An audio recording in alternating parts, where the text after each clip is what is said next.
Hi hello ನಮಸ್ಕಾರ, welcome back to my blog. ನಾನು ಯೂಟ್ಯೂಬಲ್ಲಿ ಈಗ 3 ಡೇಸಿಂದ ವೀಡಿಯೋಸ್ನ ಅಪ್ಲೋಡ್ ಮಾಡ್ತಾ ಇದ್ದೀನಿ ಕಂಟಿನ್ಯೂ ಆಗಿ.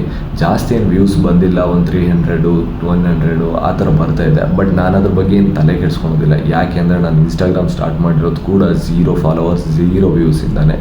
ಸೊ ನನ್ನ ಕೆಲಸನ ನಾನು ಮಾಡಬೇಕು ಅಷ್ಟೇ. ಸೊ ಇವತ್ತಿನ ಬ್ಲಾಗ್ ಸ್ಟಾರ್ಟ್ ಮಾಡೋಣ ಬನ್ನಿ. ಏನಪ್ಪ ವ್ಲಾಗ್ ಸ್ಟಾರ್ಟ್ ಮಾಡೋಣ ಅಂತ ಹೇಳಿ ಇಲ್ಲಿ ಬುಕ್ ಹಿಡ್ಕೊಂಡು ಪೆನ್ ಹಿಡ್ಕೊಂಡು ಕೂತಿದ್ದಾನೆ ಅಂತ ನೋಡಿದ್ರೆ, ನನ್ನ ಲೈಫಲ್ಲಿ ಈ ಬುಕ್ ಅನ್ನೋದು ತುಂಬ ಇಂಪಾರ್ಟೆಂಟು. ಯಾಕೆ ಅಂತ ಹೇಳಿದ್ರೆ ನನ್ನ ಲೈಫಲ್ಲಿ ಯಾರಿಗೂ ಹೇಳದೇ ಇರೋವಂಥದ್ದು, ಅಥವಾ ನಾನು ಏನು ಮಾಡಬೇಕು ಅಥವಾ ನಾನು ಏನೇನು ಮಾಡಬಾರ್ದು ಅನ್ನೋದನ್ನ ನಾನು ಬುಕ್ಕಿಗೆ ಹೇಳೋದು. ಬರೆಯೋದ್ರಿಂದ ಏನು ಸಿಗುತ್ತೆ ಅಂತ ಕೇಳಿದ್ರೆ ಅದು ನನಗೂ ಗೊತ್ತಿಲ್ಲ. ಬಟ್ ಏನು ಸಿಗುತ್ತೆ ಅಂದರೆ ನನಗೆ ಖುಷಿ ಸಿಗುತ್ತೆ, ಹಾಗೆ ನೆಮ್ಮದಿ ಸಿಗುತ್ತೆ ಮತ್ತು ಸಮಾಧಾನ ಕೂಡ. ನಾನು ನಿನ್ನೆ ಮಾರ್ಕೆಟಿಗೆ ಹೋದಾಗ 2 ಡೈರಿ ತಂದಿದ್ದೆ. ಅದರಲ್ಲಿ ನನಗೆ ಇಷ್ಟ ಆಗಿರೋ 1 ಡೈರಿನ ತೊಗೊಂಡು ಬರೆಯೋದಕ್ಕೆ ಸ್ಟಾರ್ಟ್ ಮಾಡಿದೆ. ನನಗೇನೇನು ಅನಿಸ್ತೋ ಅದನ್ನೆಲ್ಲ ಬರೆದು ಇಟ್ಟು ಇನ್ನು ನೆಕ್ಸ್ಟ್ ಏನು ಮಾಡೋದು ಅಂತ ಹಾಗೆ ಯೋಚನೆ ಮಾಡಿಕೊಂಡು ಮತ್ತೆ ಹೋಗಿ ಬುಕ್ ತಂದಲ್ಲ ಅಂತ ನೋಡ್ತಾ ಇದ್ದೀರಾ. ಇದೇನಪ್ಪ ಅಂದರೆ ನನಗೆ ಇನ್ಸ್ಟಾಗ್ರಾಮ್ಗೆ ವೀಡಿಯೋ ಮಾಡಬೇಕಾಗಿತ್ತು, ಅದಕ್ಕೆ ಲೈನ್ಸ್ ಬೇಕಾಗಿತ್ತು. ಯಾವುದಾದ್ರೂ ಲೈನ್ಸ್ ಬರೆಯೋಣ ಅಂತ ಕೂತ್ಕೊಂಡೆ, ಆದರೆ ಏನು ನೆನಪಾಗಿರಲಿಲ್ಲ. ಹಾಗೆ ಆಮೇಲೆ ನಮ್ಮ ಲೈಫಲ್ಲಿ ತುಂಬ ಚೇಂಜಸ್ ಆಗಿದೆಯಲ್ಲ, ಇದ್ರ ಬಗ್ಗೆನೇ ಯಾಕೆ ಬರಿಬಾರ್ದು ಚೈಲ್ಡ್ಹುಡ್ಡಿಂದ ಇವಾಗಿನವರೆಗೂ ಅಂತೇಳಿ ಒಂದು ಲೈನ್ಸ್ ಬರೆದು ರೆಡಿ ಮಾಡಿಕೊಂಡೆ ಸ್ಕ್ರಿಪ್ಟ್ನ. ಹಾಗೆ ವೀಡಿಯೋ ಮಾಡೋದಕ್ಕೆ ಬ್ಯಾಕ್ಗ್ರೌಂಡ್ನೆಲ್ಲ ಸರಿ ಮಾಡಿ ಮತ್ತು ಮೈಕ್ನ ಎಲ್ಲ ಒಂದ್ಸಲಿ ಚೆಕ್ ಮಾಡಿ, ಹಾಗೆ ಇನ್ನು ಸ್ವಲ್ಪ ಲೈನ್ಸ್ನ ಮಿಕ್ಕಿದ್ದು ಹಾಗೆ ಇಟ್ಟಿದ್ದೆ, ಅದನ್ನೆಲ್ಲ ಸರಿ ಮಾಡಿಕೊಂಡು ಬರ್ಕೊಂಡು ಹಾಗೂ ಹೀಗೋ ಒಂದ್ಸಲಿ ಪ್ರಾಕ್ಟೀಸ್ ಮಾಡಿಕೊಂಡು ಮತ್ತೊಂದೆರಡು ಟೇಕಲ್ಲಿ ವೀಡಿಯೋನ ಮುಗಿಸಿದೆ. ಹಾಗೆ ಮೆಸ್ಸಿಗೆ ಕೆಳಗಿಳಿದು ಹೋದೆ. ಅಲ್ಲಿ ನೋಡಿದ್ರೆ ದೋಸೆ ಮಾಡಿದ್ರು. ದೋಸೆನ ತಿನ್ಕೊಂಡು ಮತ್ತೆ ಏನು ಮಾಡೋದಪ್ಪ ಅಂತ ಯೋಚನೆ ಮಾಡಿಕೊಂಡು ರೂಮಿಗೆ ಬಂದೆ. ಹಾಗೆ ಲಾಸ್ಟ್ ಟೈಮು ನಾನು ಹೇಳಿ ಹೋಗೋ ಕಾರಣ ಬುಕ್ ಓದಿ ರವಿ ಬೆಳಗೆರೆ ಸರಿಗೆ ತುಂಬ ಫ್ಯಾನ್ ಆಗಿಬಿಟ್ಟಿದೆ. ಅದಕ್ಕೋಸ್ಕರ ಅಮ್ಮ ಸಿಕ್ಕಿದ್ಲು ಅನ್ನೋ ಬುಕ್ಕು ನನ್ನ ಹತ್ರ ಇತ್ತು, ಅದನ್ನು ಓದೋಣ ಅಂತ ಕೂತ್ಕೊಂಡೆ. ತುಂಬ ಟೈಮ್ ಆಗೋಗಿತ್ತು. ಬುಕ್ ಓದಿ ಮುಗಿಸೋ ಅಷ್ಟರಲ್ಲಿ ಪಕ್ಷಿ ಅಣ್ಣ ಫೋನ್ ಮಾಡಿ ಕರೆದ್ರು. ಯಾಕೆ ಅಂತ ಕೇಳಿದ್ರೆ, ಬಾ ಕಾಫಿ ಕುಡಿಯೋಣ ಅಂತ ಹೇಳಿದ್ರು. ಅಲ್ಲಿಗೆ ಹೋಗೋ ಅಷ್ಟರಲ್ಲಿ ನಮ್ಮ ಬಾಯ್ಸ್ ಎಲ್ಲ ಸಿಕ್ಕಿದ್ರು. ಅವ್ರ ಜೊತೆ ಮಾತಾಡ್ಕೊಂಡು ಮತ್ತೆ ಹಾಸ್ಟೆಲ್ ಕಡೆ ಬಂದೆ. ಸ್ವಲ್ಪ ಹೊತ್ತು ಬಿಟ್ಟು ಶಯನ ಬಂದ. ಊಟ ಮಾಡಿ ರೆಸ್ಟ್ ಮಾಡಿ ಮತ್ತೆ ಪ್ರಾಕ್ಟೀಸಿಗೆ ಹೋಗಬೇಕಾಗಿತ್ತು.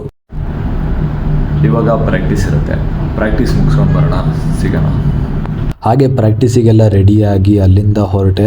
ಹೋಗ್ತಾ ನಿನ್ನೆ ನಾನು ಮಾರ್ಕೆಟಿಂದ ಬರುವಾಗ ಸ್ವಲ್ಪ ನಲ್ಲಿಕಾಯಿ ತಂದಿದ್ದೆ, ಅದನ್ನು ತಿಂದ್ಕೊಂಡು ಹಾಗೆ ಗ್ರೌಂಡ್ ಕಡೆ ಹೊರಟೆ. ನಾನು ಗ್ರೌಂಡಿಗೆ ಹೋಗಬೇಕಾದ್ರೆ ನಮ್ಮ ಜೂನಿಯರ್ಸ್ ಎಲ್ಲ ಬಂದು ಮ್ಯಾಚ್ ಆಡೋಕ್ಕೆ ಸ್ಟಾರ್ಟ್ ಮಾಡಿಬಿಟ್ಟಿದ್ರು. ಹಾಗೆ ಸ್ವಲ್ಪ ಹೊತ್ತಾದಮೇಲೆ ನಾವು ಟೀಮ್ ಮಾಡಿಕೊಂಡು ನಾವು ಮ್ಯಾಚ್ ಆಡೋದಕ್ಕೆ ಸ್ಟಾರ್ಟ್ ಮಾಡಿದ್ವಿ. ಮ್ಯಾಚ್ ಎಲ್ಲ ಮುಗಿಯುವಷ್ಟರಲ್ಲಿ ತುಂಬ ಟೈಮ್ ಆಗೋಗಿತ್ತು, ಹಾಗೆ ಟಯರ್ಡ್ ಕೂಡ ಆಗಿತ್ತು. ಇವರು ನಮ್ಮ ಸೀನಿಯರು ಕುಶಾಲಣ್ಣ ಅಂತ. ಹಾಗೆ ನಾವೆಲ್ಲ ಮಾತಾಡಿಕೊಂಡು ನೀರು ಕುಡ್ಕೊಂಡು ಸ್ಟ್ರೆಚಿಂಗ್ ಮಾಡಿಕೊಂಡು ಬಾಡಿ ಫ್ರೀ ಮಾಡ್ಕೊತಾ ಇದ್ವಿ. ಸ್ವಲ್ಪ ಜನ ಅಲ್ಲಿ ಡಂಗ್ ಪ್ರಾಕ್ಟೀಸ್ ಮಾಡ್ತಾ ಇದ್ರು. ಅರ್ಥ ಆಯ್ತು ಅನ್ಸುತ್ತೆ. ನಮ್ಮ ಮೋಹನ್ ಹತ್ರ ಸಬ್ಸ್ಕ್ರೈಬ್ ಮಾಡಿ ಅಂತ ಹೇಳಿಸಿ ಅಲ್ಲಿಂದ ಹೊರಟ್ವಿ. ಜೂನಿಯರ್ಸ್ ಎಲ್ಲ ಇನ್ನೂ ಪ್ರಾಕ್ಟೀಸ್ ಮಾಡ್ತಾನೆ ಇದ್ರು. ಹಾಗೆ ಮಾತಾಡಿಕೊಂಡು ಹಾಸ್ಟೆಲ್ ಕಡೆ ಹೋಗ್ತಾ ಇದ್ವಿ. ಆದರೆ ನಮ್ಮ ಸ್ಟೇಡಿಯಮಲ್ಲಿ ಏನೋ ಚೇಂಜಸ್ ಕಾಣ್ತಾ ಇತ್ತು. ಏನಪ್ಪ ಅಂತ ನೋಡಿದ್ರೆ, ಈ ಥರ ಲೈಟಿಂಗ್ಸ್ ಹಾಕಿ ಏನೋ ಡೆಕೋರೇಷನ್ ಮಾಡಿದ್ರು. Very interest. ಹಾಗೆ ಹಾಸ್ಟೆಲ್ ಹತ್ರ ಬಂದ್ವಿ. ನಮ್ಮವರು ಮೆಸ್ಸವ್ರ ಹತ್ರ ಏನೋ ಸುಮ್ಮನೆ ತಮಾಷೆ ಮಾಡ್ತಾಯಿದ್ರು, ಯಾಕಂದರೆ ನಾವೆಲ್ಲ ಒಂಥರ ಫ್ರೆಂಡ್ಸ್ ಥರನೇ ಇರ್ತೀವಿ. ಹಾಗೆ ರೂಮಿಗೆ ಹೋಗಿ ಫ್ರೆಶ್ ಆಗಿ ಭಗವದ್ಗೀತೆ ಓದೋಕ್ಕೆ ಕೂತೆ. ಯಾಕೆ ಅಂತ ಹೇಳಿದ್ರೆ, ಬರೀ ದೇಹನ ಶುದ್ಧಿ ಮಾಡಿದ್ರೆ ಸಾಕಾಗೋದಿಲ್ಲ, ಮನಸ್ಸನ್ನು ಕೂಡ ಶುದ್ಧಿ ಮಾಡಬೇಕು. ಅದಕ್ಕೆ ಬೆಸ್ಟ್ ಅಂತ ಅನಿಸಿದ್ದು ನನಗೆ ಭಗವದ್ಗೀತೆ ಓದೋದು. ಯಾವಾಗಲೂ ನನಗೆ ಏನೋ ಒಂದು ಪಾಸಿಟಿವ್ ಎನರ್ಜಿ ಸಿಗುತ್ತೆ ಅದರಿಂದ. ಯಾವುದೇ ಧರ್ಮಗ್ರಂಥದಲ್ಲಾಗಲಿ ಒಳ್ಳೆಯದನ್ನೇ ತಿಳಿಸಿರ್ತಾರೆ. ಓದಿ ಮುಗಿಸಿ ಅಲ್ಲಿಂದ ಶಯನ ಕೆಳಗಡೆ ವೆಯ್ಟ್ ಮಾಡ್ತಾ ಇದ್ದ. ಹಾಗೆ ಇಬ್ಬರು ಒಟ್ಟಿಗೆ ಊಟ ಮಾಡಿದ್ವಿ. ಊಟ ಮಾಡಿದಾದ ಕೂಡಲೇ ಪಕ್ಷಿ ಅಣ್ಣ ಫೋನ್ ಮಾಡಿ ಕಾಫಿ ಕುಡಿಯೋಕ್ಕೆ ಹೋಗೋಣ ಅಂತ ಕರೆದ್ರು. ಏನಪ್ಪ ಇವರು ಊಟ ಆದಮೇಲೆ ಕಾಫಿ ಕುಡಿಯೋಕ್ಕೆ ಹೋಗ್ತಾ ಇದ್ದಾರೆ ಅಂತ ನೋಡ್ತೀರಾ. ಊಟ ಮಾಡಿ ಆದಮೇಲೆ ಹೋಗಿ ವಾಕಿಂಗ್ ಮಾಡಿಕೊಂಡು ಹಾಗೆ ಹೋಗಿ ಕಾಫಿ ಕುಡ್ಕೊಂಡು ಬರೋದ್ರಲ್ಲಿ ಏನೋ ಒಂಥರ ಖುಷಿ. ಇದನ್ನು ನಾವು ಅವಾಗವಾಗ ಮಾಡ್ತಾ ಇರ್ತೀವಿ, ಅವಾಗವಾಗ ಅಂದರೆ ಡೈಲಿನೇ. ಹಾಗೆ ಕಾಫಿ ಕುಡ್ಕೊಂಡು ವಾದಿ ಅಣ್ಣ ನಮ್ಮಿಬ್ಬರನ್ನ ವೀಡಿಯೋ ಮಾಡ್ತಾ ಇದ್ರು.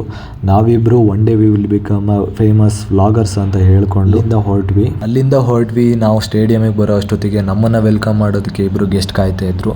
ಯಾವಾಗಲೂ ನಾನು ಹೇಳ್ತಾ ಇರ್ತೀನಿ, ಪ್ರಾಣಿಗಳು ಮನುಷ್ಯರಿಗಿಂತ ಮೇಲು ಅಂತ. ಯಾಕೆ ಅಂದರೆ ನಮ್ಗೆ ಯಾರು ಇಷ್ಟೊಂದು ಎಕ್ಸೈಟ್ಮೆಂಟ್ ಆಗಿ ವೆಲ್ಕಮ್ ಮಾಡೋಲ್ಲ. ಹಾಗೆ ಅವರಿಗೆಲ್ಲ ಬಾಯ್ ಹೇಳಿ ರೂಮಿಗೆ ಬಂದೆ.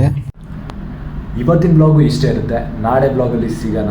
ಹಾಗೆ ಸಬ್ಸ್ಕ್ರೈಬ್ ಮಾಡ್ಕೊಳ್ಳಿ, ಶೇರ್ ಮಾಡಿ, ಲೈಕ್ ಮಾಡಿ.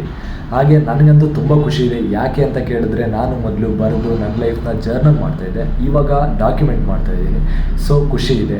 ಹಾಗೆ ಇಲ್ಲಿ ಪಾಸಿಟಿವ್ ಮಾತ್ರ ಇರುತ್ತೆ, ನೋ ನೆಗೆಟಿವ್. ಸೊ ಸಿಗೋಣ ನಾಳೆ. ಬಾಯ್ ಬಾಯ್.